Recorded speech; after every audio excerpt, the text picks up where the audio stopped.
20-somethings. Georgia and Emma team up to create a podcast.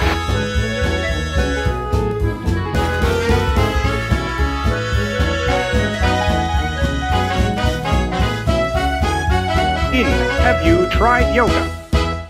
Hi and welcome to Have You Tried Yoga podcast. I'm Georgia. I'm Emma. And Georgia, this episode is going to be all about education. So to start us off, I have a pop quiz for you. Okay, I'm ready. Have you ever done like a pop test in your life? Has a teacher ever sprung one on you before? I think so. Yeah, they're not fun. I love giving them. Pop quizzes are hard because my memory is atrocious. All right, question number 1. Okay. So these are all true and false. Okay, I'm ready. So you either say true or false. I'm good. Not true false. Trolls. Yeah. Okay, question number 1. Yep. True or false? Girls are smarter than boys. By what parameter? No. Just go with that question. There's no I asterisks. can't win either way, so I'm going to go true. Because, like, girls run the world. Really? Yeah. Okay. All right. True or false? You are born with a certain level of intelligence and cannot be taught beyond that. False. Okay, you're very, very sure about that one. And Neuroplasticity, guys. true or false? Education is a privilege and not a right. False. Very good. Okay, and so you were correct with the last two, that everyone has the ability to learn, even if they have the lowest IQ Yeah. upon us, the IQ scale. Yes. And you were also correct that education is a right. It's a human right, which we will talk about. Sure is. And, well, look, you're right. I didn't give you much wiggle room with girls are smarter than boys. But it's false. Oh. They're not smarter than boys. No gender is quote-unquote smarter than the other. Yeah, the false is what I wanted to say. False. Because IQs are standardised across genders. Like, they're on par. Really? Mm-hmm. Fun facts with Georgia. Yeah, so the average IQ is about 100. And if you have below 80, it's considered a little lower. And IQ tests, if constructed well, shouldn't differentiate between gender most of the time. Cool. But if you do something called stereotype threat, you can. Mm. Which is where you tell a girl before she sits a test that quite often girls do less well. And that her scores often suffer from So that. you basically like neg someone before a test? Yeah. Wow. Yeah, it's Who does that? social psychologists when they do studies. Oh. So it's not someone who's actually giving a test. No, it's like a fake thing to see if it works. And yeah, girls, if you have someone tell you that girls can't do X as well as boys, ignore them. Because it's not true. Ditto. And the other way around, and for Absolutely. and for any other genders or non-binary Exactly. within the gender spectrum. People are people and brains are brains. Today we are going to be talking about educational experiences as students, and then myself both as a teacher of students with diverse needs. We're going to be hearing some listeners' experiences, and we're going to be looking at the whole gamut of education from, well, I guess not from early years, but primary, secondary, tertiary education. Yes. So maybe we should back it up a little bit and start with, oh wait, we were going to say what we've been doing lately. Oh, okay. To like humanize ourselves. Yeah, I'm a human, and lately I've been... Hello, fellow human. I just want to give a shout out for this podcast I'm obsessed with. It's called This Podcast Will Kill You. And it's these 2 med students who happen to be women. And they talk about contagious diseases. And they're awesome. And it's really interesting. And I love that stuff. So I binged the whole series in a week. How many episodes does it have? Too many. Like a fair amount. Like Yeah. There was like a weekly plow through it? podcast. Oh, yeah. Is it still going? I think they're on a break between season 1 and 2 at the moment. Wow. Yeah. That sounds amazing. What are some of the diseases? Because I do love to learn about a disease. Okay, so they did like the plague, they did yellow fever, they did the HIV, AIDS epidemic, and how many myths people think. I just found out from a podcast. I had been thinking that myth of the Canadian man who apparently brought HIV over to America. Yeah, it's since proven completely false. Yeah. That's really cool. Yeah. And he was like persecuted his whole life. Yeah, to be fair, he did kind of also then knowingly spread the disease. Do you know what's a cool fact, though? He was considered patient outside, so he was put on a board as patient O, and that's where the term patient zero comes from. Because someone thought an O was a 0. Yeah. We've all been there. Yeah, so patient zero comes from this Canadian guy who was patient outside of America. So if you hear patient zero, that's the first patient we think had the disease. That's really cool. This is so tangential, but I love it. Yeah, that's awesome. What have you been doing? I've been listening to one of the How Stuff Works podcasts. Oh, yeah? My favourite is Stuff You Missed in History Class. I'm a big history buff, and they cover a lot of really interesting topics. Some of the ones that I've found very interesting are historical topics that I'm not really well acquainted with. So I've learnt a lot about Victorian England, which hasn't always been my favourite subject. I was more World War II or ancient history. There's kind of like that... The middle ground is not interesting. Well, yeah, it's not Middle Ages, but it's sort of Industrial Revolution beyond has not always been my cup of tea. Yeah. But I found some really interesting episodes, like about the origin of the White Wedding, which is just from Queen Victoria. Like, it's new. Yeah. Wedding. The virginal bride and white thing is very new. Yeah, so I thought that was really interesting. It's also... And pink used to be the boys' colour. Yes. And blue was for girls. Mm-hmm. And people used to just get married in their, like, nicest clothes. It wasn't about having a huge thing. Especially during the Great Wars. Yeah, so... Weddings were really low-key and quite often whatever you wore to work. But this Stuff You Missed in History Class, they did episodes on different Christmas figures, World War One. They have been going since 2007. Yeah. So they have hundreds upon hundreds of podcasts. That back catalogue. Yeah, their back catalogue is great. And then I've also been recently getting into a show that it's a couple of years old now, so it's not new, but it's called The Nick. And I never decided to watch it because I thought it was about American football. Because I think there is some American football team called the Knicks. Yeah, so there is the Knicks. Yeah. And are they football or basketball? I don't know. Sports ball. Sports ball. Yeah, exactly. You're barking up the wrong tree if you think I'm going to understand what different sports are. I don't either, so... Sports ball. Anyways, it's about a hospital called the Knickerbocker. So the Knickerbocker. In 1900 and 1901. And about the way that they are grappling with new diseases and new techniques to treat people. That seriously sounds like what I'm going to binge tomorrow. Yeah, and they have they follow Typhoid Mary, who is considered a patient zero. I love I don't like typhoid, but I love that story. I love typhus, woo! But the thing that connects it to our previous episode, if you remember, was on pain throughout history, is that it shows someone going through cocaine madness or a cocaine... Only just before I was born, and I'm 23 almost. So in 1992 in Australia, it was formed, and the Disability Standards for Education didn't actually happen until 2005, according to this source. That is true, yes. Yeah, so it took a really long time for us to actually establish laws and legislation to ensure that students had equity in education. Yeah, and so, of course, as many of you know, even though you might not technically identify as disabled, for example, I have a hard time being okay with that label for myself because I see other people and I think, well, I don't have as many needs as you. I prefer to say that I have chronic pain. Yes. But chronic pain and chronic illnesses do fall under the realm of disability. So when we talk about there being disability legislation in education, that is the starting point for our talk today. Yeah. Quite often, if you're looking to receive support in the education system, you will need to provide some documentation. And I have some notes here on what your rights are with that.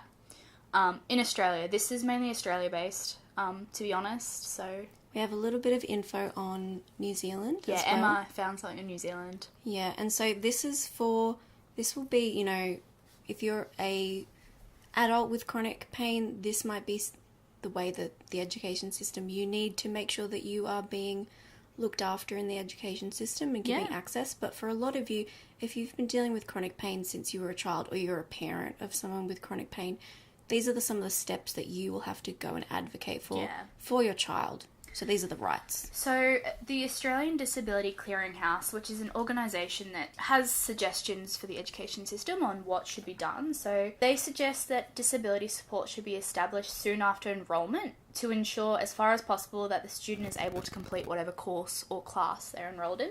Students are generally required to demonstrate or supply certification of the functional implications of their disability, like rather than the details of the disability.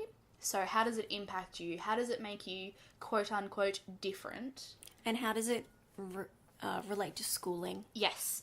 So that is needed to inform the provision of support services and adjustments, and that can inform a development of a learning action plan or a similar tool. So with that process, your rights are that documentation is only to be sought when needed, and that falls on your shoulders, unfortunately. Verification processes need to be equitable, so they can't necessarily kind of put the cart before the horse and make assessments on you without paperwork or communicating with you properly and all things like that. It can be a little bit different for what we call the private or independent system in Australia, which is usually because we have a large Catholic or Muslim population. It's either a Catholic or a Islamic school. Yep. Or independent. Sorry, this is a bit of a tangent, but just to say, for things like verification processes to verify you have a disability, in the state system in Australia, there actually is like a legal process that educators and the education system have to go through, so they're following it as much as you are. Yes. So it has to be equitable. Absolutely. And you have a right to privacy during this process. So as an academic who is running that schooling system, you're not to disclose this without permission. You're not to disclose particular details or to seek personal information that's not relevant. You can't go, hey kids, guess what? There's a kid in your class that's got X, Y, and Z. And, you know, let's... Obviously no one would do that. But, well... yeah, you do never know. People can let things slip, which is really sad. I actually was outed as somebody with mental health issues in Year 12. Really? By a teacher, yeah. Oh, okay. Yeah, so... I shouldn't have made a joke about that then. Well... It's not out of the realm of possibility. She was a joke. Anyway, she was a joke. And so this relevant information about your functional disability should be disseminated with student and potentially parent permission, depending on the age of the person, to staff who need it, and that assists in ensuring students are not required to repeat asking for their needs over and over again. So, for example, for university, all your tutors should know. So they can assist you. And if you're in high school, all your different teachers for your different classes would know. Yep, and the same goes for primary school. And the reason why you might go through this sometimes very personal process is that you can get reasonable adjustments. Now, what does reasonable adjustments mean? It's defined by the Australian Disability Clearinghouse as being measures or actions taken to assist a student with a disability to participate in education and training on the same basis as other students. That last part is really important. Yeah, so it's not giving you a free rein, it's bringing you to that level that everyone else has to try and... it's not... Equity is how I describe it. So yeah, I wouldn't say we're reaching for equality. No. What you actually want is equity. Yes. To make sure that your needs are differentiated for and catered for, but that you are offered the same opportunities, even if things are what we call differentiated, which basically just means given a teensy tiny alternative tweak. Yeah. So the idea is you want to get, if you can imagine a running race, you want all your students at the same starting line, if you can manage. And sometimes you're going to have students who are a little bit forward or backwards, but the aim is to get everyone on that line. And to get everyone to finish the race. And everyone to finish the race at their own pace. Yep. No kicking up the bum or dragging.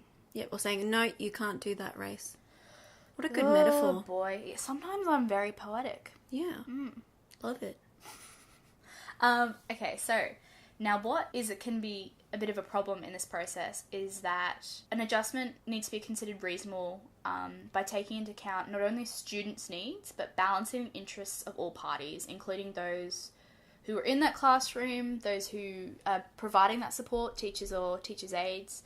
And sometimes there can be an attitude of like, we're putting other kids at disadvantage. So that can be hard because if you've got somebody who's not seeing those supports as being supports, not, cheating, you can have some issues. So the idea that the adjustment is only reasonable if it balances the interests of all parties affected can be a bit of a problem. But legally, they can't say no within reason to some things. So, for example, if you're vision impaired, they can't be like, no, you can't have Braille because, you know, if you read Braille, they can't say no Braille for you because the other kids don't have Braille. Well, they don't read Braille. They don't need it.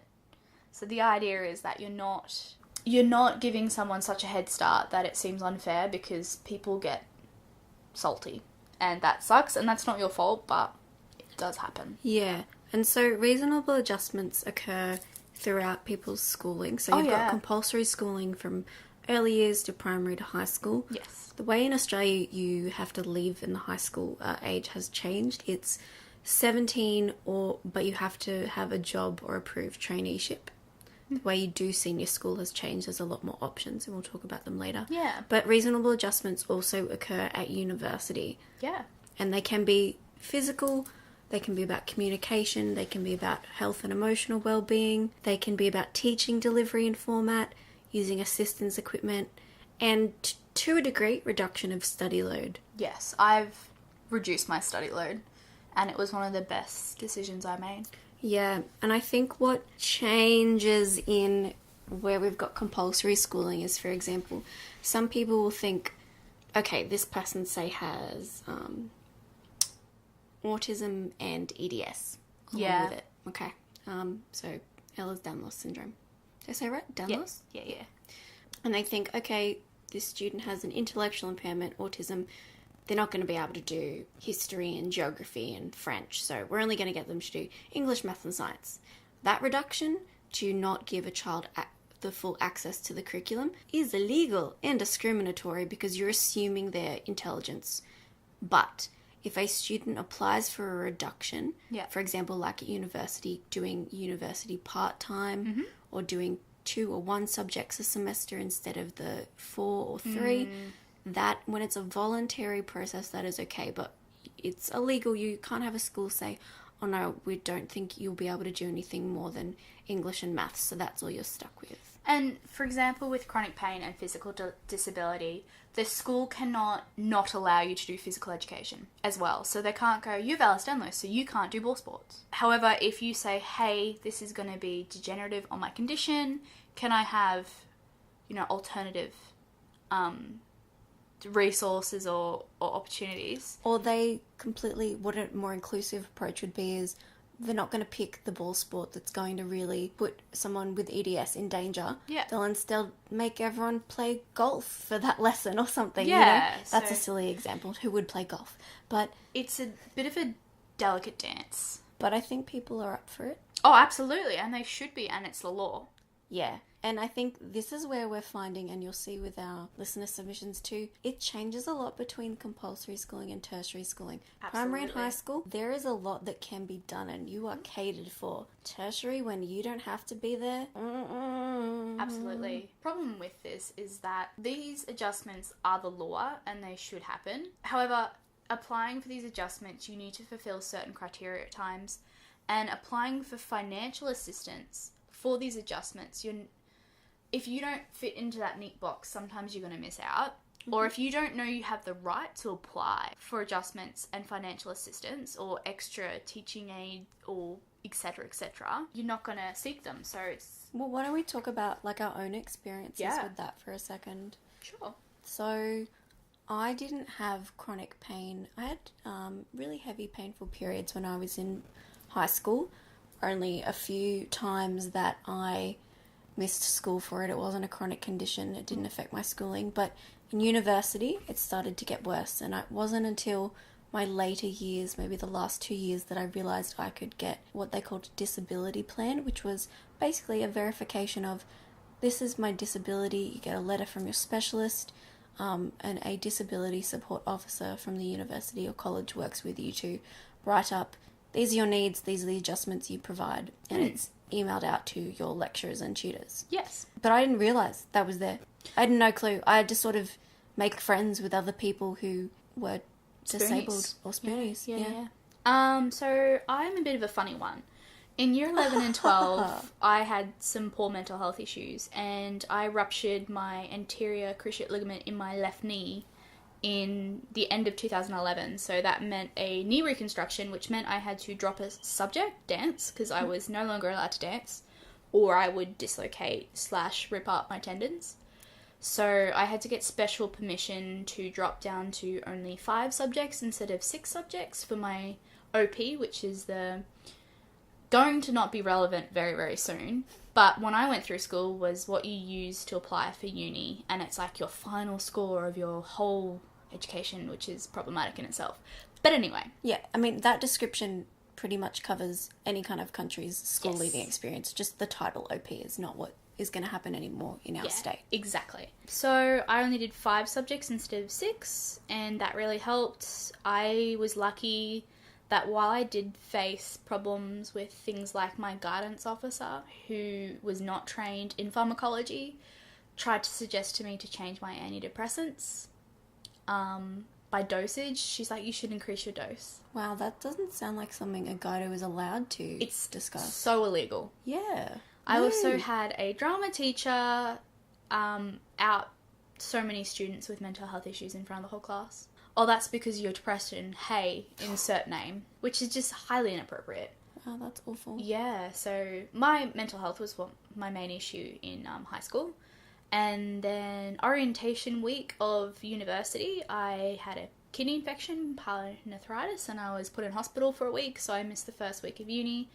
And that was the start of my chronic pain journey to the point that it was crippling. I always had dull aches and pains, but I teed it up to being a dancer and dancing and training multiple times a week. But when I quit dance because I ruptured my knee, the pain didn't go away, and it just got worse and worse, and I was catching things all the time. Like, I was a very sickly year 12 student because I was stressed, so I'd get colds and flus, so I did miss a lot of school. And my high school was very excellent, and they were very supportive, except for those 2 people who were kind of not very nice. I actually had to withdraw from university for the first 6 months of my course, and I was really well treated by faculty when they suggested to me that maybe it's okay to step back for 6 months. However, when I went back to university and started up, I didn't think I was disabled enough to receive assistance, which was so detrimental to myself because I would get sick, I would have to go to the doctor, I'd have to get a medical certificate to get extensions. And I would do that multiple times a semester, and it costs lots of money. And that's so exhausting. And time. Yeah. And the GP goes, it's the same problem. Why are you here? I need a cert. So I then found out I could have a disability plan, as Emma mentioned, because we both went to the same university. And in that disability plan, my GP, who was my specialist at the time, because I didn't have a specialist, requested that I could get extensions using the plan instead of a medical cert within reasonable time. It's kind of like you have a certificate on file. Yeah. So that you don't need to keep getting a different medical certificate each time you get sick. It's like a permanent one for that study period. So the idea is that if you have a relapse, you've got that safety net. Another really big thing for me is that I had exam adjustments. So I'm on Lyrica and all other kinds of medications that make me sleep in the morning, as well as not being a morning person. Like, I am not a morning person. Emma can vouch. That time I rocked up to your house to record a podcast. And I was asleep. And didn't answer the door. But you had been really sick. That was, like on compounding. so many drugs. Yeah, I like banged on her garage for 15 minutes and then gave up and went and got lunch. Yeah, it was not a good time, guys. So, you know, I got adjustments so my exams would never be at 8 a.m. because at 8 a.m. I'd have to get up at 5 a.m. to get to uni because I don't drive and didn't drive. So, yeah, having adjustments in exams, meaning that I could do midday-ish exams, really helped me as well. What happened once you got all those adjustments for exams, etc.? Well, getting the adjustments means for me that I am my best when I'm engaging with my education. So I am not doing exams when I am foggy from medication. I am not forced to submit an assignment when I've had a recent dislocation or infection, when I'm very unwell and should be resting. It just increased my life quality so much. Mm-hmm. Not even having to plan and just worry, can I get a doctor's appointment to get that medical certificate in time? Absolutely. And that happened to me once, and it's the worst. Or Yeah. waiting for your lecturer to confirm your extension if they don't check their emails regularly is so stressful, because it's due today and I sent him the application 3 days ago and he's not replying. Oh my god, it's not approved. What do I do? Like, so many times I would have really, like, stressful moments like that. And now that I had the disability plan, it meant that I knew it would be fine. Yeah. And that did so much for my study anxiety. That's really great. Yeah, so, It really, I mean, anyone who knows me is going to know that the next sentence to come out of my mouth is something I say a lot, but I don't believe that university is set up to educate people adequately. I think the learning style is passive for the most part. Absolutely. Unless you're doing like pracs in labs. Yeah. A lecturing style is not going to suit everybody's needs. You know, there's a lot of stuff that people go, oh, are you a visual learner? Are you a kinesthetic learner? And I think for the most part, everyone is a little bit of a visual learner, but we also need breaks. We need to move around. So everyone has different needs, and universities sometimes just assume that passive learning is effective for everyone. Yeah, and I think, so I don't think the way we have lecture style learning is great for everybody. Just a PowerPoint, someone talks at you and you write down notes. That's not a way for anyone to learn successfully.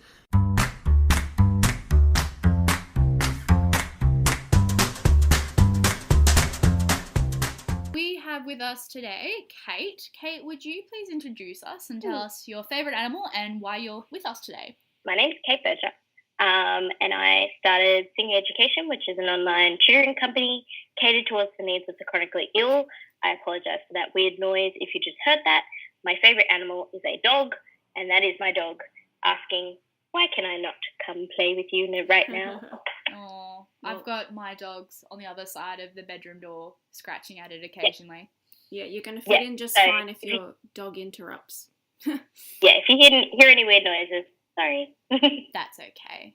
So, since you have introduced yourself, could you please tell us more about Cing Education, the tutoring company you've started up? So I started Cing probably a year and a half ago. Yeah. And basically I started it because I noticed with a lot of friends of mine who had a chronic illness that we were all having a very similar situation happen during our schooling when we got sick, as in we would, when many of us were first diagnosed at school, we would find it really difficult not just to catch up on our schooling, but to get the academic support that we needed. So my experience was that I was about 15 and I was diagnosed with fibromyalgia. So I was, and an autoimmune condition as well. So I was in and out of the hospital a lot, but really short stays, so probably 3 days or less, which means it wasn't enough time to get set up at a hospital school. And so I, instead of having a prolonged stay, a series of short stays meant that I wasn't getting any academic support while I was in hospital, but then I had about a week to a week and a half, or sometimes I think my most was 3 weeks, before I was recovered enough to go back to school. Yeah. So in essence, I'd missed 3 weeks of school, but only theoretically had support for 2 days while I was in the hospital if they had time to get me set up. And obviously, if that happens to you, then your grades will probably go down. And my thesis area at the moment that I'm looking into is that research and seeing what the gaps in outcomes are for kids with a chronic illness. And that's what we're trying to address at Cing Education. So the way that we work is that you can get online tutoring, and we structure it in a way that empowers you to be able to do the work yourself. Okay. So theoretically, and we find practically that people only need to have 1 or 2 lessons with us because we give them those skills, and we focus on empowering you to teach yourself almost, rather than having to rely on a mishmash of real formal schooling, hospital schooling, etc. So how does the online tutoring work? Is it through email, through some kind of... Yeah, it works a little bit like Skype, except we use a program called Zoom, and you can see your teacher, hear them. Your teacher has a whiteboard feature that they can use, but you can also share each other's screens. So you might have a worksheet or an essay going on your computer. I can kind of take control of that and type in some notes onto your work, which we found has been really helpful in terms of structuring your study and working on work. That sounds terrible. Doing your schoolwork that way. We found it a lot more productive than something like Skype where you can only see each other and it's really hard to see the actual documents that you're working on. Yeah, that's really similar to the way my distance ed school works. We use something called Blackboard Collaborate, which for some people at university or college, that's what you also use if you're unable to attend a lecture. And it's like Zoom. You're right, you share your screens. So that's much more interactive than, say, a passive email. That sounds really good for students to have that interaction. It doesn't replace formal schooling at all, because there's no way that you can replace a great teacher, says the teacher. But we just try to bridge that gap a little bit and give you the skills so that you're ready to teach yourself over your breaks and come back to school ready to learn rather than trying to catch up. Absolutely. And it sounds like it's more of a reactive teaching method rather than this is the syllabus, here's what you need to know. It's where are you at now and where do you need to be?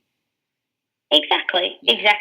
And empowering people to say, how are you going to get yourself there? Yeah. As opposed to, we're going to swoop in and save the day. Yeah. And one of the interesting things I've found is that half of our tutors have a chronic illness themselves. So that's been really helpful as well. We have like a little mentoring system as well. You can sign up to be either a mentor or a mentee, and we match you up with someone who has a similar condition or who has a similar experience, and you guys can become pen pals Really cool. and get to know someone who's been in a similar situation and can kind of guide you through that. Yeah. Which is nice, I think, because, I'm sure you ladies know that, when you're stuck in hospital on your own, it's so isolating having an illness. Yeah. And so it's, that's why I started it, was to kind of, I noticed that when I began being open about my chronic illness, that people would come up to me and say, actually, I've got that too. Or Absolutely. I've had a similar experience. Yeah. And, I thought, this is my tribe. This is my people. And I need to we need to all get connected a bit more. So that's what we're trying to do. Yeah. Is trying to bring people together. And, if we can get a bit of education happening as well, that's great. That's what we're really focused on, is building that support network. So we read your book, Sick and Studying. Congratulations on making that. How did it make you feel to share your story? I actually found it really therapeutic, to be honest.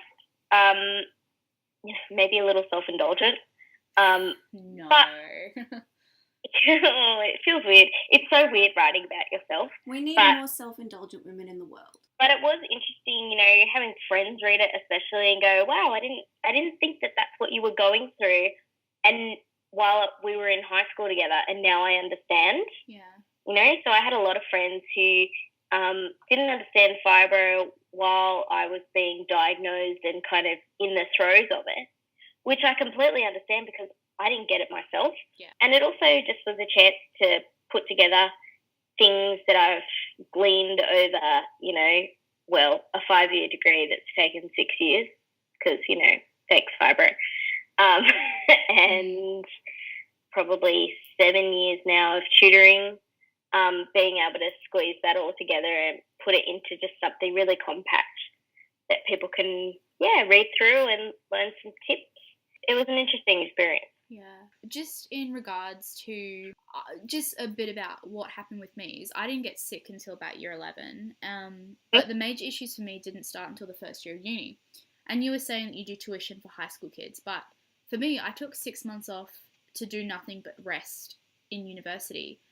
And as you were saying before, like, what do you do when you've got all this healing time and, you've got no one to relate to and you feel very isolated? What do you think could help these situations best. So for myself, I wish I knew that I could have just taken one class during that 6 months to keep myself sane. And I had no idea. And then I went back to uni doing 3 classes. And it was like you could have done one first-year level psych degree class and just passed. But, you know, you would have had something else to do except for hospital appointments. You know, what's something that you think is really helpful that most of your students have taken away?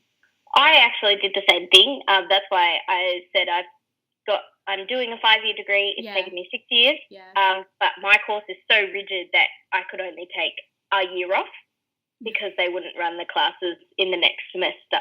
Yeah. So I had a year of twiddling my thumbs, and I guess I had a bit of an eat, pray, love year. I took a year off. I got a job that required no brain energy at all, which was a welcome rest from uni. I did minimal shifts, but I kept doing it because I knew that it would keep me fit, which oddly enough, for a chronic pain condition, moving has been just so important in terms of recovery. So I knew that it would keep me moving, and I still find that that's a big issue. With uni, you get like 3 months long breaks. Yeah. And I spend all of it on the couch. And then I get sick, and I go, I wonder why I'm getting sick. I'm not overdoing myself, and it's because I'm not doing anything at all. Yeah. So I think one of the things you can do to look after yourself when you're, you know, forced to take some time off is to find something that will keep you active, whether that is intellectually, like taking one class, or physically, preferably both. And also, I guess, finding something that you love to do and a project to work on. So that was the year that I started designing Cing. Okay. The web design took a long time, and that's basically what I did over that year. And I also had a goal at the end. So I said to myself, I've got this year off. I'm going to rest. I'm going to recover. I'm going to think about what I can do in the future to avoid this burnout, which is what I was experiencing. Mm-hmm. And for me, that solution was to move closer to uni, to cut down my travel time, which meant moving out and moving into a share house. But that's a story for another day. And so much fun. But yeah, I think that would be my major advice, is to keep yourself active physically and intellectually, to work on a project that makes you happy, to take the time to rest, but also to have a goal at the end. You never know what your goal might be, but yeah, that would be my advice. Yeah, I think that's very wise. So we've had an episode on self-care, and I did hear that. It was fabulous. oh, why thank you. So what helped you with self-care as a Spoonie student most? I mean, you just talked about taking some time off. That's probably the biggest self-care thing that we're all too afraid to admit that we need to do. Absolutely. What are some other tips that you think are relevant for students, especially who are studying? In terms of self-care, I schedule time to rest in my schedule. Mm-hmm. Even, like I put it in my calendar, even if it's 5-10 minutes. I spend time with my pets because pet therapy is fantastic for mental health. And as a student, I find that dedicating a little bit of time to do something small to get you ahead for the next day is a really big form of self-care. I know it sounds like more work, but for me anyway, I know that, you know, even if my bag is packed for the next day, I feel so much better the next morning. I'm not rushing around, I'm feeling great. I actually plan my outfit and have my bag packed for uni before I go to bed because I'm not a morning person, as I'm sure a lot of our listeners will know, and that made such a difference for me as well. Yeah, so that makes sense to have that one little thing done today for tomorrow, if you can manage it, obviously. Of course, but even something like starting on that assignment a little bit early. I think Spoonies especially, most of us have that experience of not knowing when it's going to hit. We never quite know when exactly things are going to hit, and if you can stay just a little bit ahead of the ball game within your ability, then that will really help ease your way in case you do get sick last minute. Yeah, absolutely. And being proactive rather than reactive in the way that you prepare for your assessment tasks and study. That's a great idea. What are some plans of attack for assessment time? Yeah, so I mentioned in the book that I make plans of attack, and basically it's normally a piece of butcher's paper. I write planners. How very teacher of you. Butcher's paper. I know. I love my butcher's paper. But basically I make a plan of all my assignments, what's due when, and I go through the assessment notification or the unit of study outline if you're at uni, and go through the assignments step by step. I'm talking so simple, like font size needs to be size 12. Heading needs to be put at the top of the page. Yeah. Double spacing, that sort of thing. And then working through my assignments and ticking them off quite, even the smaller goals, ticking them off. A few other things that I use in terms of assessment is I tend to do a lot of my preparation beforehand, taking regular notes in class under syllabus dot points means that I can't go into an exam unprepared, because if I have all my notes under syllabus dot points, then there's nothing I can be tested on that I don't know. I tend to colour code my notes, so different subjects will have different colours, and then when I go into that exam or sit down to do that assignment, I'll actually highlight the heading or the question in that colour.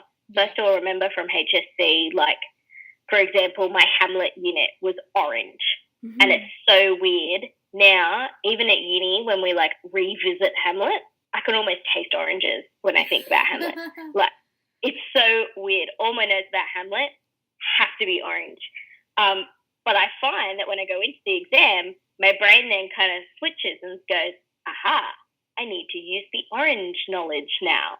Yeah. So finding little tips and tricks like that keep your notes organised, so that when it comes to assessment, all you have to do is apply them under the goals set out in your plan of attack. It's funny because I actually have notes printed for this episode and I've grouped it under orange. I love it. Psychic connection. And while we're talking about study tips, you have this beautiful page about your 10 commandments. Can you explain what they are and how they came to fruition? Alrighty. Our 10 commandments are: number 1, thou shalt record notes under the syllabus dot points. So I've already spoken about that, but if you go to the syllabus, you'll find the section called Students Learn To, and if you get those dot points and make notes under them, you literally cannot be tested on anything that you don't already know. And then you can use that as a reference point and go, there's no notes under this dot point. Maybe I was away that day and need to revise it. Thou shalt have no other thoughts in class. I literally told off a year 8 boy today about playing Call of Duty in class. Please do not do that. Thou shalt respect the classics, even though their ideas are hard to understand, is very important for an English and history teacher. And it also makes me remember to thank goodness that I was not born in some of those eras, because I feel like as a spoonie I would probably be dead.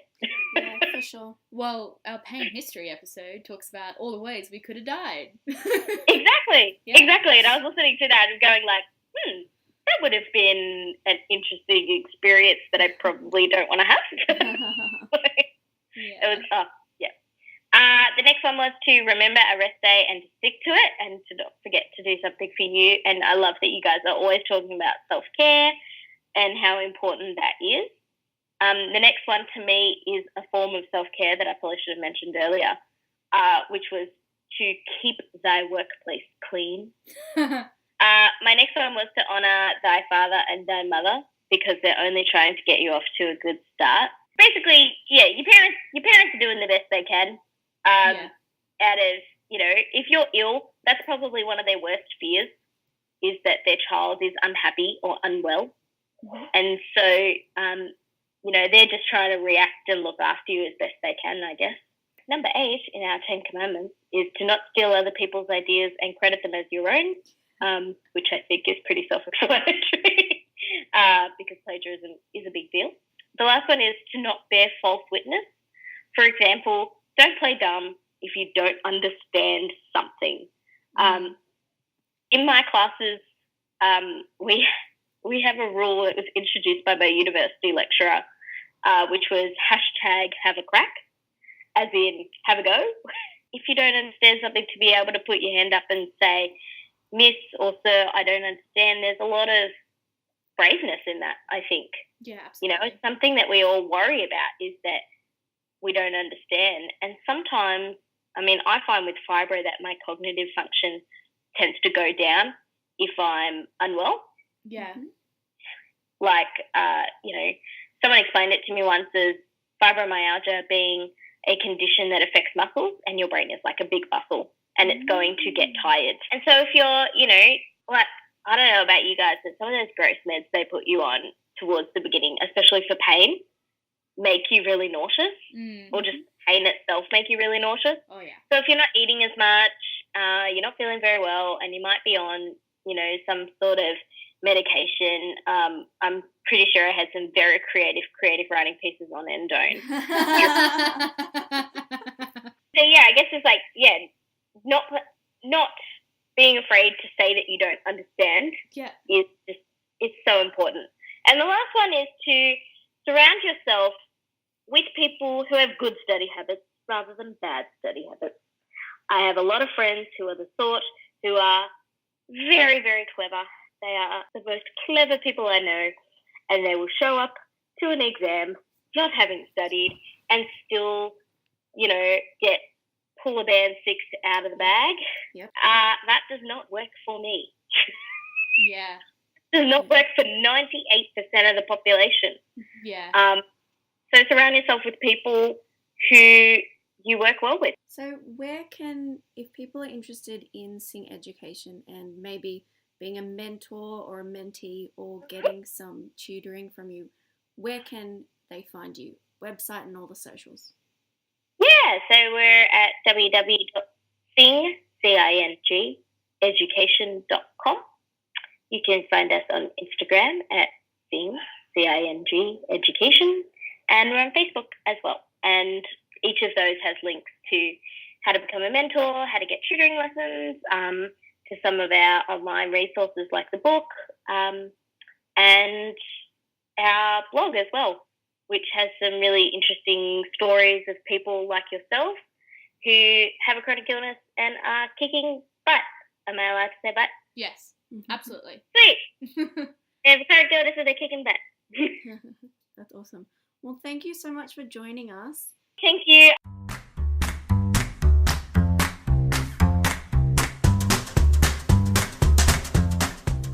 We were talking before about how, there could be some people in the world who think that you're at an advantage of having educational adjustments.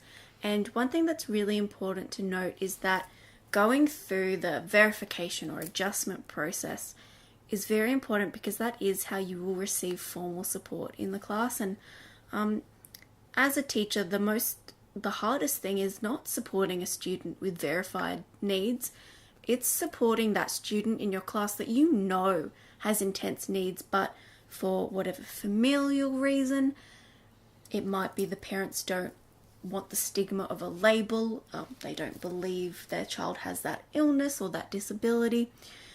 Helping that child that is unverified, that you can't get teacher aid time or they can't get adjustments and you have to try and help them as much as you are legally allowed to, that's the tough stuff. Yeah. So I would say from my teacher point of view, please advocate for yourself, find someone else to help you advocate, and do get that funding, get the funding that you need. And if you are feeling alone, here's just a brief snapshot of how common disability, chronic pain is in the classroom from an Australian. In Australia, from primary, high school, TAFE, Australia. Yeah, so according to The Australian, which is a newspaper in Australia, obviously, nearly 1 in 5 students in government schools, so the public system, is classified as disabled, yet only 13.6% are getting assistance and just 6% attract additional funding.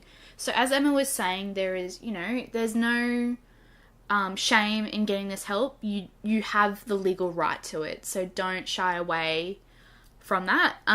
And the reason why this matters is that disabled people are twice as likely as non-disabled people to be unemployed and to have no formal qualifications. And on the other side of that is that research is finding that 61% of under 35-year-olds have said that they've had no contact with individuals with disabilities or learning difficulties. Which is complete... It's obviously, as we say, it's complete rubbish. They obviously don't realise how common it is. So, for example, I've had people go, well, I don't want my child to be the only one in the class with ADHD. And I'll be like, well, I can't tell you because it's illegal, but I bet they would love to know that there are at least 5 other kids in that class too with special needs, Yeah. There are more of us than you know. And in saying that, just under 1 in 5 Australians had a disability in 2009, and that represents approximately 4 million people. And if you can imagine almost 10 years from that now, that number's got to have increased because we're getting better at identifying disabilities. Absolutely. They're not increasing, we're getting better at identifying them. Yeah. And, workforce participation is lower for the disabled populations, and Year 12 attainment is also quite a bit lower. The numbers change and depend. Some of them are a bit more drastic than others. I think it depends on the area that the city is in as well. So you're not alone, and you're not as different from your peers as you might think. And a lot of people who mightn't think that they've come across young people with disability would be very surprised to know how many people have disabilities. My favourite thing is when people might be talking about disability at a party and I'm like, surprise! I have chronic illness and I'm one of those people, and their little minds just blow. Yeah. Like, what? You look so normal. That's the point. We are normal. We're not that different. Yeah, and I get well-meaning but very condescending comments. People are like, oh, you're so brave for working with special needs students. And I'll be like, dude, they're exactly the same. And if you're a good teacher, you would approach someone like that with compassion and do exactly the same. You would try and treat them as equitable as you could any other student. Absolutely. So, we are out there. The truth is out there, X-Files. One of us. One of us. So we're going to wrap up soon. What I wanted to talk about before we get to listener submissions about people's mostly negative experiences with education. Yeah. I want to talk a little bit about what are the schooling options, because like Kate said in her interview, there was no option for her, and she fell into a bit of a gap where she wasn't sick enough to go to a hospital school. She was still at her regular school, a physical mainstream school, and she fell into a bit of a gap of how am I going to keep up in the schooling system, and that's why she has made her tutoring service Cing Education. So there are other options out there. So for students who are too ill to attend their regular or catchment primary or high schools, so talking compulsory education, not tertiary yet, we'll come to that in a moment, there are major hospitals who have special hospital schools, but as Kate mentioned, you actually have to be there in for a period of time before you are able to be enrolled in that hospital school.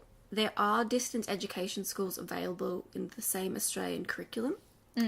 For example, at the distance education school where I work, it's exactly the same Australian curriculum that is taught throughout school.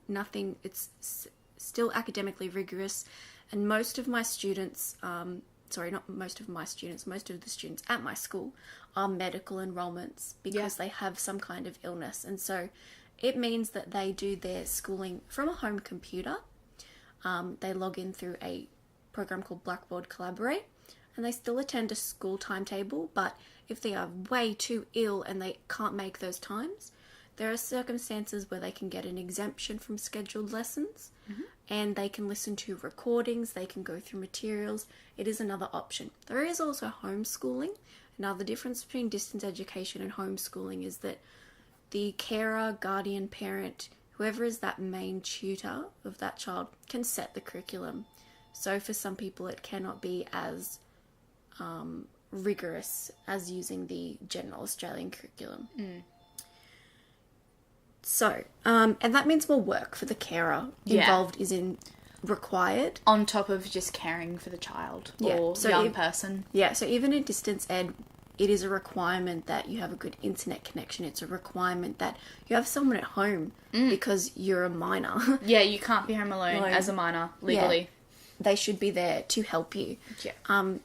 So that's sort of one way. And there are a few distance education schools around Australia. They're in the UK, they're in America, they're in New Zealand. And also in New Zealand, there are what they call regional health schools for children who can't attend school because they are unwell. There's one in Auckland, Wellington and Christchurch. But there are specific health school teachers that can teach a child anywhere. They stay on the roll of their usual school while they get support from a health school. Oh, that's cool. That's a really cool initiative. So, for example, with distance education, you are actually enrolled in the distance education school. It is a real school. It's not like it's not like School of the Air kind of stuff. It is they are legit schools. When you're in school, there are alternative pathways to getting into TAFE, to getting into university, or to complete Year 12. There is something called a 3-year senior, so you can take 3 years to complete a senior year if you need that time.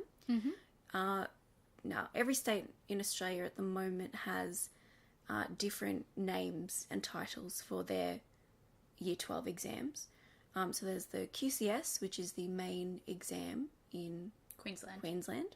Then you have the QCE, which is seen as really being the one that if you don't necessarily need to get into university, that's the one that you can do. And then there's even another alternative called the QCIA, the Queensland Certificate of Achievement.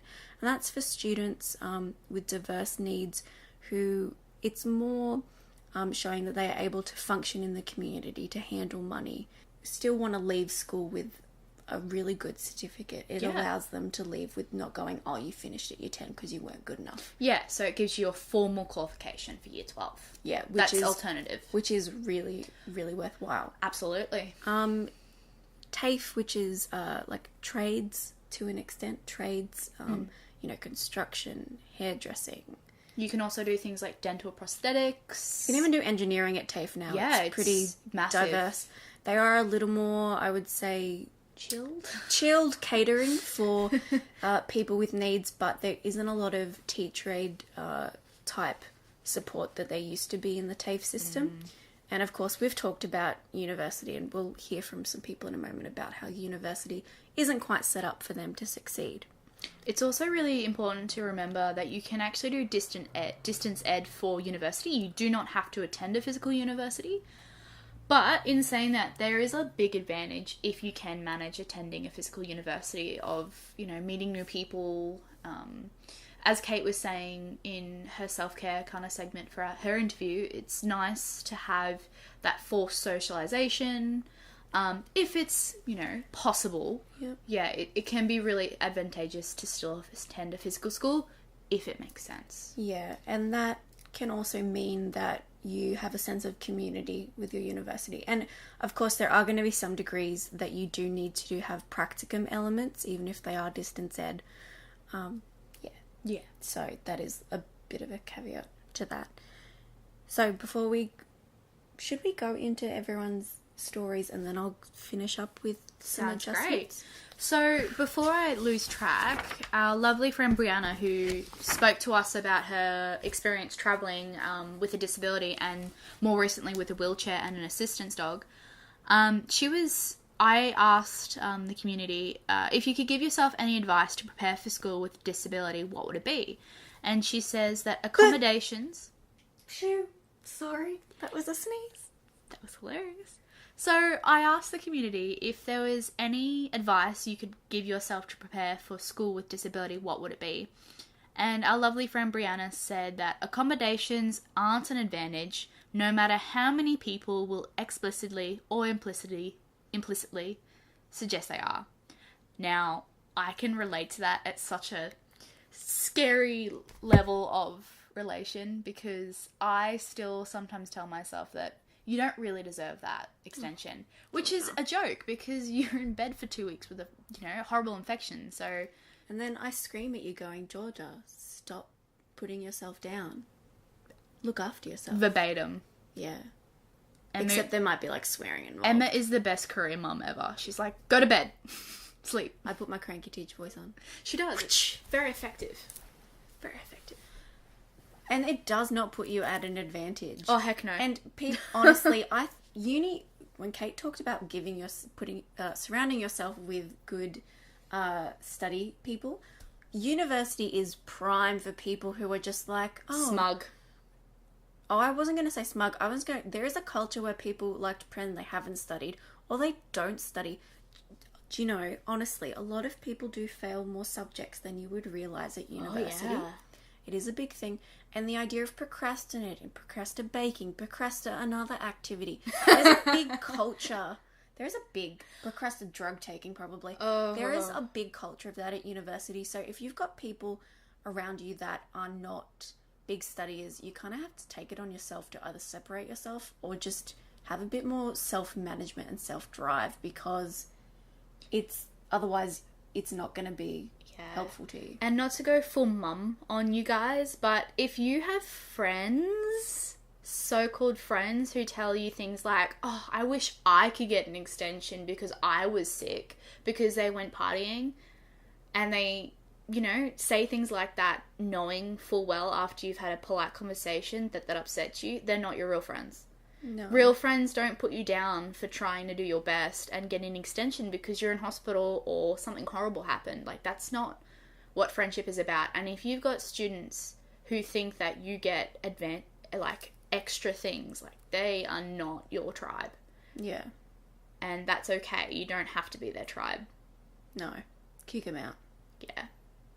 Bye. Bye. So what did our submissions say about, their experiences, Emma? So this one's from Emma, not me Emma, but another Emma. I've been to 2 different universities trying to study 3 different degrees now. I had to drop out of veterinary science after my first year because they would not work with me around heavy lifting issues, despite them knowing about that when I applied. Now I've had to change from a clinical degree I'm 3/4 of the way through to an online one because they were unwilling to work around the 100% attendance requirements, despite them again knowing my health issues when they accepted me. So unfortunately, the higher education system here in Australia has not been great for this spoonie. Yeah. I think there'll be lots of people that can completely relate to that. It's when it gets down to the nitty-gritty practical elements. Universities often don't know how to handle it, and they're not good with what we call differentiation, making alternatives. I mean, you have to make them for them, which is the sucky part. Like, you have to make up the the alternative assessment for them, because they don't. Yeah, I've had to do that, and it's awful. Yes. You have to be like, this is what would work, and they go, oh, that fulfills the syllabus, let's do that. And That's it's like, why academics should have to do maybe like a year of teaching before they become a lecturer or a tutor, because talking at someone is not the same. No, it's not. But whatever, that's just like my opinion, whatever. Can I read Ryan's? Yeah, you can read Ryan. What did Ryan have to say? So Ryan said, I'm happy to talk about my experience with the education system with a disability. In some ways it has been positive. In 2011, I had a brain tumour. My high school were amazing at helping me out through this time and getting me to finish high school with a decent OP. University, though, was a different ball game. I needed to sleep for 1 hour a day at uni, and it was too far to travel home, 1 hour long. I contacted uni and asked if there was anywhere I could sleep, acknowledging my condition with a note from my GP. Originally, I was told no, that the university didn't provide those sort of facilities, and so I could be found sleeping under a quiet staircase or in the Great Court for the first couple of weeks of the year. That's horrible. Awful that you had to go through that, Ryan. I eventually approached the UQ hospital wing about it, and they were much better. They were very angry at the university for not giving me a place to sleep, and gave me an unused sick bay in a research building on campus, which was fine for a year, until I was kicked out for not coming to an annual fire safety training, as I had a lecture at that time. What? The lady who ran the fire safety training for that building said, I'm sure you're better now anyways. And he says, I had a brain tumour, so no. Along with this, I underwent multiple mental health issues in regards to my living situation, my weight gain due to my tumour, and damage to my brain. I failed an important subject in one of my courses and applied to remove the grade as I was not capable of submitting at my full potential. I had the psychologist write a letter as well as my GP, and again the response was, "You've not provided sufficient information that the grade was due to any external cause, and so your application has been denied." Clearly, they had no idea about mental health. That's awful. From talking to Ryan, he's on a different track now that is really great. And it seems, again, like it's really you advocating for yourself and no one giving. Did you want to read Alex's? Yeah, sure thing. So Alex wrote into us and answered each of our questions, and she has this to say. So how has your education been impacted by your illness? She goes, unbeknownst to me, I completed high school and the first year of university having experienced MS symptoms. My short-term memory took its toll on my grades, and now it's short-term and long-term memory, which makes retaining readings or stories a mission. I read 3 words and can't remember those, so end up in a loop and often forget what subject I'm even reading about for the first place. And with the addition of optic neuritis, seeing the words is a mission in itself, even with a magnifying glass. But I assumed it was due to the stress. Once I was diagnosed, I dropped my business from my dual degree and continued with just tourism. I can no longer deal with numbers and even a very simple day-to-day situations. My fatigue has impacted my ability to attend classes or even focus for the necessary bursts of time if studying on campus. My mobility has made travelling rather difficult. I don't go into remission and don't know what my mobility will be every day until recently, as I progressed rather quickly. I went from full mobility to a walking stick to a 4-wheel walker, now to being pushed around in a manual wheelchair. As with cognitive issues, motorised aids have been ruled out. Treatment and ongoing health complications impact my education, as health comes first and education comes second. Unfortunately, and rightly so, Alex. And she says that her support system from her university for disability are rather basic, and they continue to fail to understand the uniqueness of her situation because they're constantly progressive. They update plans each semester, but they don't understand that I more than likely need updates throughout each semester during. I have been lucky with the head of my faculty and a number of lecturers as they've taken me under my wing and have made changes throughout the semester. However, there's others that don't understand my limitations, so it's a bit of a juggling act. Disability Services did, however, give me the option to borrow one of their on-campus mobility scooters. As I addressed earlier, they aren't safe for me anymore. She feels like Disability Services need to expand their help offerings, and lecturers should be included in discussions on what they can and can't do. And I know the system Alex is referring to, and lecturers are supposed to be part of that conversation, but quite often they disengage or refuse to. I'm pretty sure they just get emailed the thing and they tick off that they've read it. Yeah. And look, this can happen with teachers who are not specialised in special needs as well. They're just not sure what they have to do. And also, there is a bit of an attitude sometimes of, well, why do I have to deal with that? That's not my student. They should go be taught by someone who's qualified in that area.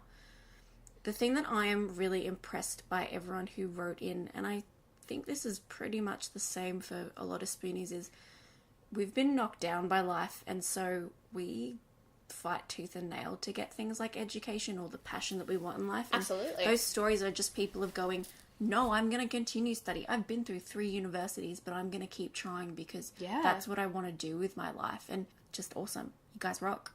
I mean, I have this little theory, and Emma and I have had this conversation before, that quite often in the chronic illness or disability community, there's a tendency towards perfectionists and striving for excellence in your chosen field and your dreams.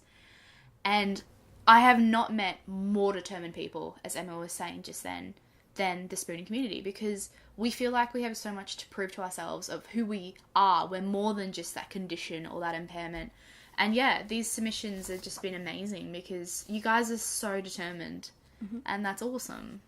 In my experience, I have a lot of students that come to me and they've been completely excluded and downtrodden by a system where people will tell my students they think they are dumb and they're not worthy of being taught and they can't learn anything and they're bad at maths, they're bad at English, and they've never gotten a good grade in their life and they've always failed. And it's not that they suddenly become more intelligent when I'm teaching them. I'm not saying that I'm brilliant like that or anything.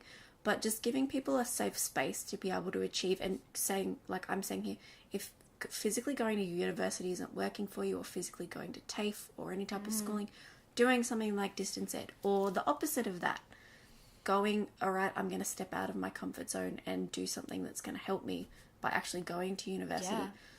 Doing what you need to do, there are options, and I think that's really important. And it can be frustrating that you need to try before you buy, and you might have a lot of dead ends. I mean, Emma was saying that she's been to 2 different unis before she's kind of getting to a place that it's going a bit better. And it's really heartbreaking to have to do that, but I guess the end goal is to find somewhere that's right for you, and you shouldn't have to suffer because the first option you picked didn't work. Yeah, because education is your right. It's a legal right, guys, and so are disability rights. You're not being dramatic. Like, this is a legal requirement that you are entitled to. I've been hearing some interesting things lately about how, because, you know, maybe 10 or so years ago, we pushed everybody so that it was, okay, you go and you get into a TAFE or a trade course, or you do university. And now everyone has university degrees and trade courses, that we're actually over-educating everybody. Not that does sound great on paper, but it means that people are unable to get jobs. And I think this would be great if we could lead into a work episode maybe later in the year and talk Absolutely. about work about working with chronic pain, but also the fact that there's this idea that you need to have a university education to get ahead. That's not true. No. You know, I think leaving high school with a year 12 certificate is a great achievement, and if you are able to do that, that's a really good goal to work towards. Absolutely. I know lots of people that attained year 12 in their 20s or 30s. And there are schools that you can go back at. The school that's next to mine has an adult education unit. But of course you can be a mature age student and apply without finishing year 12 as well. Absolutely. Yeah. So there's a range of options. I guess I want to end this on a happy note, but it's a bit like, have fun finding tooth and nail for what you really believe in, because it's gonna kind of suck. Yeah. I mean, I think a positive note to end on is that you are not alone. This is not, highly unique. It happens, and people who are disabled go to school and achieve amazing things. What? So, don't let yourself convince yourself that you're not capable, because you so are. You can do this. You've got this. I believe in you. Yes. I believe.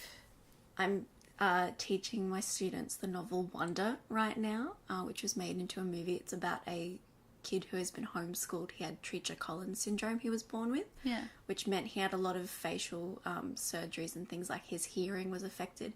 And if you haven't read that book or seen that movie, I totally recommend you do, because it is all about, he moves from homeschool into a physical school, and it's not that he becomes smarter, but it's he gets so much more out of a schooling experience. He gets friends. He does kind of face the real world of what the real world's going to be like. And it's all about, accepting who you are. Yeah. And it's a great look at education too. Absolutely. Some tips for either you, if you're a teacher, if you're a parent of someone with chronic pain. If you're a friend. If you see someone down the street and you're like, hey, you have chronic pain, you can just shout these tips at them. I'm sure they won't mind. That's not if you're doing yoga with someone, unsolicited at all. You're doing yoga with someone and you're like, hey, here are some tips on how to be differentiated for in the classroom. Get some education. Yeah. I have some tips on some ways that things can be what we call differentiated. I'm going to get sick of using that term. Basically, how things can be... It's so interesting that Georgia is yawning at me. Sorry, I'm tired. I was up early. Basically, how early? 6-ish? Okay, that's early. Alright, I thought you were going to say 9. No. No. Early for you. Yes.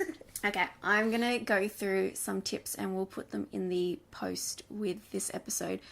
Basically, ways that you could have things adjusted. You might like to give these tips to your teachers. You might like to put them on your disability or learning plan.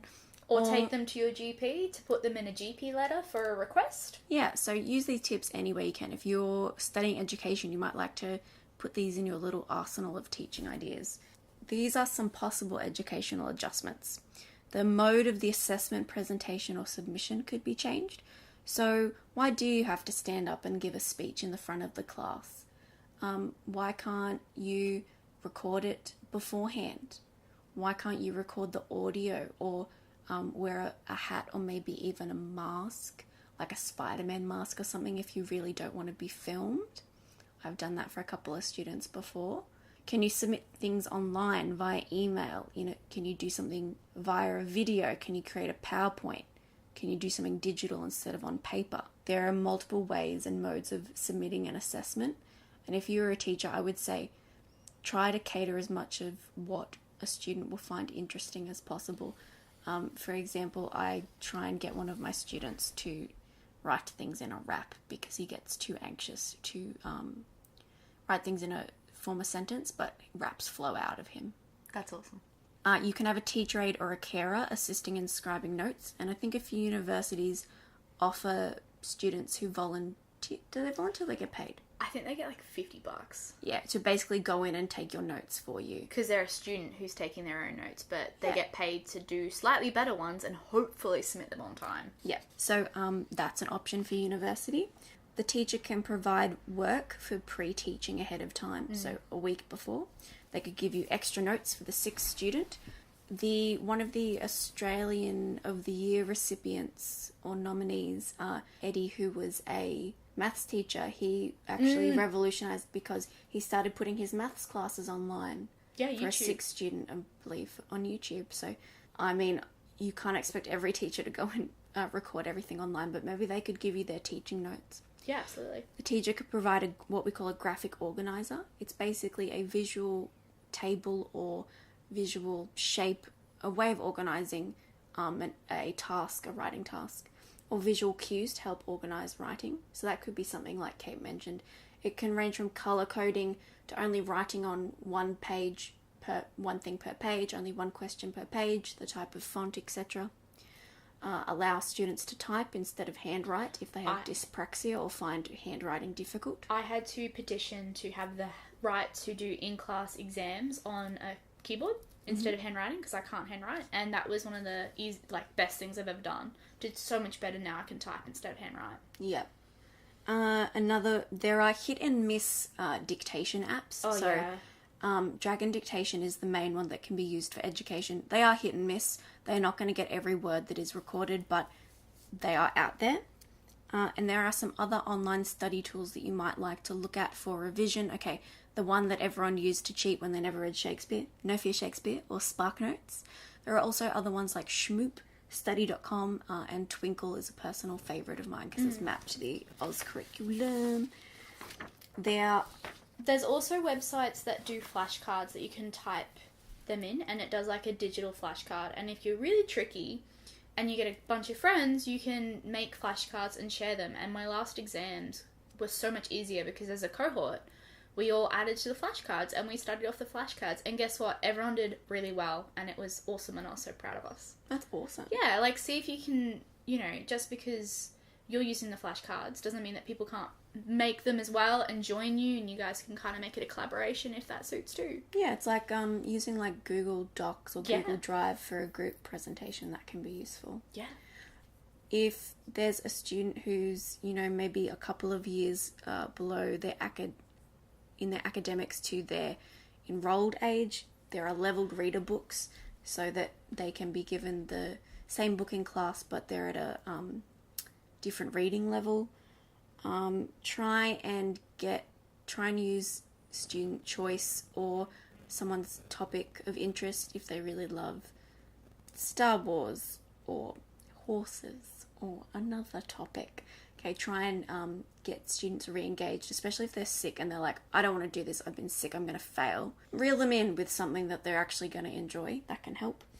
For worksheets, again, instead of handwriting all the time, you could give a word bank of words, and the students, kind of like a cloze activity almost, where students pick the words out of a word bank instead of handwriting the answers or coming up with them out of thin air, especially if they have cognitive issues Oh, yeah. or memory issues. Having that word bank there can be very helpful. Give extra wait time for processing when asking questions. Don't go, what are the names of all the planets in the solar system? Georgia! What are they? Okay, just like wait. I don't know. Just like wait. I'm going to fail. Yeah. Don't pressure me. That's awful. Give what we call brain breaks during lessons. Give yourself brain breaks. Stretch breaks. Stretch breaks? Stretch breaks. Is that where you physically stretch? You just stand up. You Oh, move. okay. You don't sit for hours, guys. That's what a brain break is too. Yes. Yeah. But it is, if you're becoming like overstimulated in your brain as well, you've learnt too much, you need to go pat the pet, get a drink of water, go get something to eat. Those little breaks can be very helpful. Scheduling in time, like Kate said as well. Yeah. You can decide on a pre-decided system of showing a teacher when you need a break. It could be like a code or a clue, just so in case you are worried about other students thinking something of you, you could know that you're going to say you're going to get a drink and it means you're just going to go chill for 5 minutes because you're overstimulated. And the last one is just a general like tip for parents or anyone with people who are listening to people read. Don't interrupt someone if someone's reading out loud out of a book or reading a sentence. So if I just said, I've got my piece of paper, don't interrupt students when writing aloud and mispronouncing works. Wait until finished. If Georgia had said, no, it's not writing, it's reading, during the middle of that, can we role play this? Ready? Yep. Don't interrupt students when writing aloud. Reading. That's going to demote my confidence. Absolutely. And so wait until the whole passage is written and then go, great job. And if you have to say what the word was, do it, but that's okay. And those are Emma's tips. Yay! So thank you everybody for listening to this episode of Have You Tried Yoga? And thank you, Kate, for coming on to the show today. Yes, and thank you everybody who sent in submissions. We love you. Our next couple of episodes, we're going to be focusing on Me. me. We're going to be talking about our own individual diagnoses and illnesses and give you a bit of a 411 on what they are. And to be completely transparent, that's to take a little pressure off us so we can not overload ourselves because we know our own topics really well. Yeah. And we're human too. So, yeah. So if you have any other topics that you would like us to cover, maybe there's something more in education, maybe you want us to talk about work, maybe you want us to try yoga live on the podcast, please just hit us up on the socials or the emails, the details of which are all on our website. If you, like Kate, want to come on the show and we think that would be rad, email us because Kate approached us after we had already decided to do an education episode. Oh yes, that was such a coincidence. She emailed us and she's like, can I come on the show? And we're like, we're going to do an education episode anyway, so you never know. Like, hit us up. We're friendly, I promise. Yeah. So thanks for listening and we will see you next time. Bye. Bye.